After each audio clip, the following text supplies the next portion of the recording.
It's officially December and the holiday season is quickly approaching. Streamlining and decluttering all the extras will help us enjoy this special time of year. Today I'm going to share my tips for decluttering and preparing your home for this holiday season. The first thing to go through is your Christmas decorations. As you're starting to get them out, you'll notice there's things in the bottom of the bin that you did not use last year. So as you decorate this year, get out your favorite things first. You know your favorites, the things you always reach for first. Everything goes out and has a certain place to go. And then whatever is left over in the bin that you're just not sure about, if you love it anymore or where to put it, or you just don't have a spot for it, why don't you donate those items right away? Because some donation centers only take Christmas stuff this time of year. They won't take it any other time of year. So you might as well get it out. It'll free up space in your totes and make it easier for you to pack things away at the end of the season as well. They're not doing anybody any good sitting in the bottom of your tote year after year. I'm not going to use this. I don't have a good place for this. It's time to just let it go.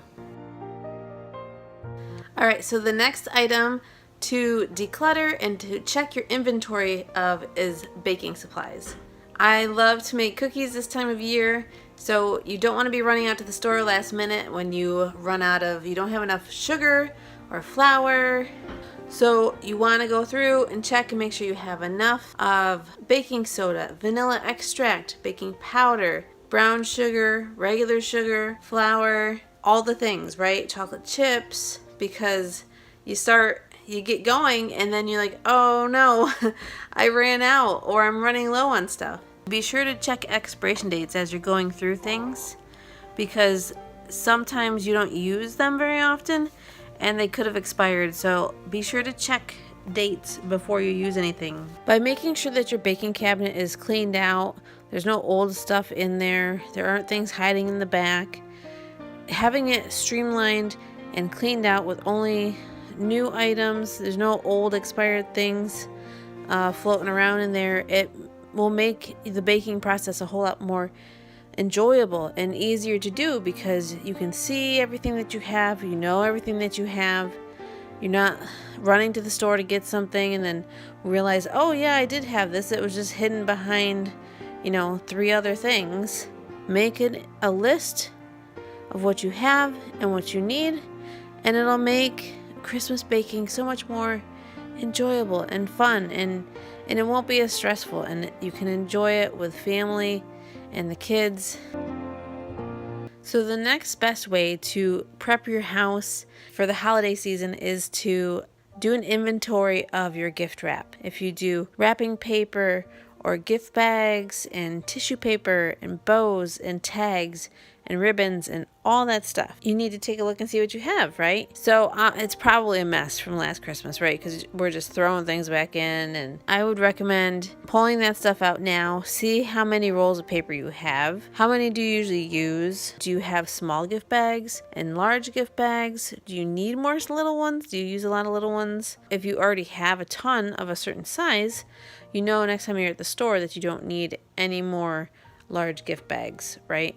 Or if you're all out of tissue paper, or so if you see some tissue paper that's on sale, be like, okay, great, I know that I need more of this, and I'm not going to have 5 packages at home because I didn't check to see what I had ahead of time. So I have my rolls in this storage container, and it zips up and it's really nice.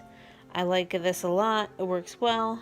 But unfortunately, wrapping paper comes in different sizes. So there's some of the really long, the tall rolls.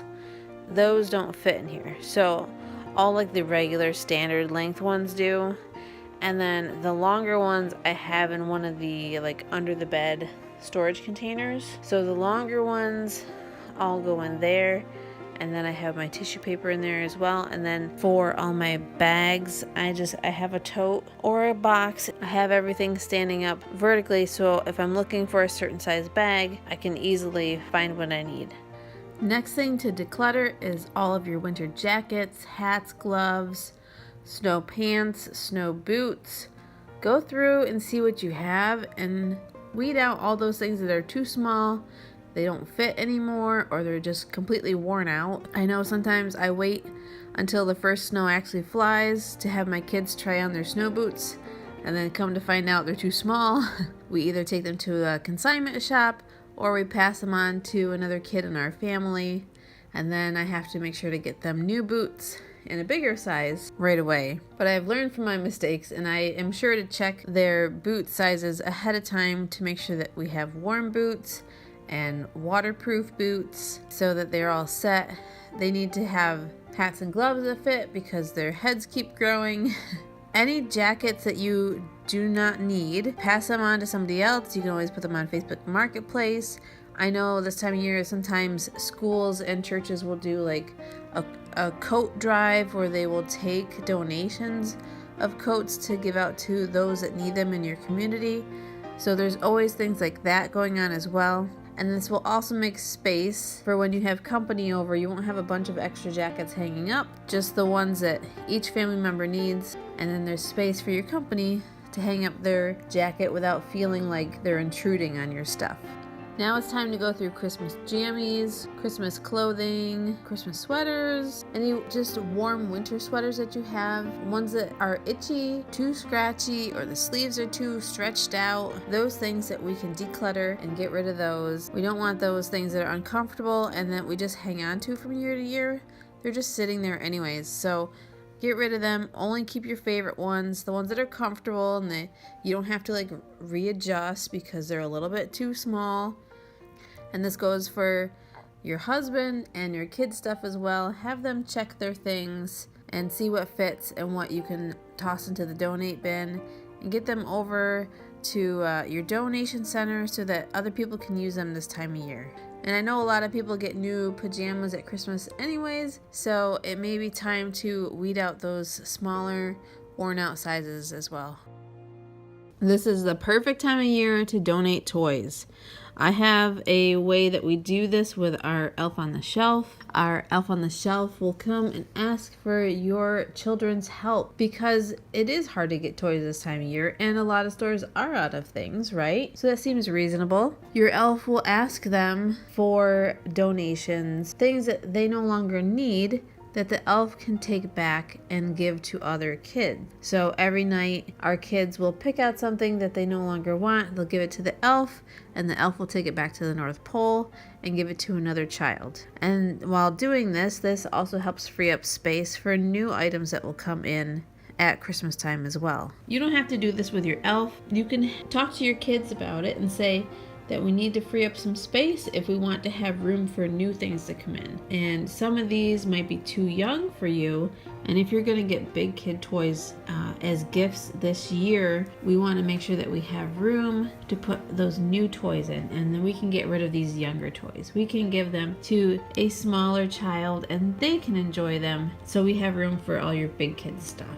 We want to remind them that this is the season of giving, so we want to help spread joy to other kids this time of year that may not have as much. The next thing that's important that will help you out this month is to declutter your kitchen countertop. If you're going to be hosting or baking anything, you definitely want to clear off those countertops, get all the extra piles of papers, extra appliances out of the way so you have plenty of space to either work and prepare food or to put food out as like a buffet, right? We don't need extra stuff cluttering up the space. So definitely clean off your countertop. And if you have time, also get rid of any extra mismatched dishes that are taking up room that you haven't used all year. It's a good thing to go through and clear out your cupboards and if you have time as well. I also recommend going through and decluttering out your pantry, clear out any old or expired items. Anything that you're not going to use, you could always take to a local food bank because people are always looking for donations for those types of things for people in your area. So if you're not going to use it, you might as well give it to somebody else before it goes bad. Decluttering and cleaning out high traffic areas in your home. If you're going to have people stop by, even if you're not hosting a party, people usually stop by and visit. So like your main living areas, your living room, your dining room, your kitchen, things like that, you want to have them open and spacious. You want to make sure that you have space for your guests to take off their coats and their shoes so they're not tripping over a bunch of shoes in your entranceway. There's enough hangers for their coats. If you have pets, don't forget, it's also a good idea to clean off your furniture. If you don't have like leather furniture and you have company come over and sit down and then their clothes are covered in pet hair, that's kind of embarrassing. So don't forget about that. Add some cozy blankets and some throw pillows to make your home feel welcoming and cozy. And when guests do come over, make sure that you have things that you can offer them and be a good hostess, like coffee, decaf coffee, tea, hot cocoa. Things like that are always nice to offer a warm beverage when you have somebody stop by. This is also a good time to go through all your candles and any other smelly things that you have that plug in, because we tend to accumulate lots of candles because we love how they smell and they make us feel this time of year. But we also get a lot of these things as gifts too. So inevitably we accumulate extra candles over the years. Go through, see which ones you actually really enjoy, which ones aren't that great, that you could declutter. I also like to make a stovetop potpourri. I love to do this. It makes the house smell nice and you don't have to worry about an open flame with the candle. On the stove, I use a big pot and I put lots of water in because the water will evaporate. So please keep an eye on your water level. You will have to keep adding water to it throughout the day because otherwise your pan will burn. And the final thing I want to mention for decluttering for this holiday season, it's not a physical item, but it's your obligation, right? We look forward to the holidays and we really want to enjoy them. So if you're able to, try to simplify, and there's nothing wrong with choosing to slow down. Choosing to do less during the holidays can often lead to a much more enjoyable, relaxed, and stress-free holiday season for you and your whole family. Remind yourself often that every time you say yes to one thing, it means you're saying no to something else. So make sure your yeses are saved for the things that matter the most. And if you can say no to something that you are guilted into, that's not healthy.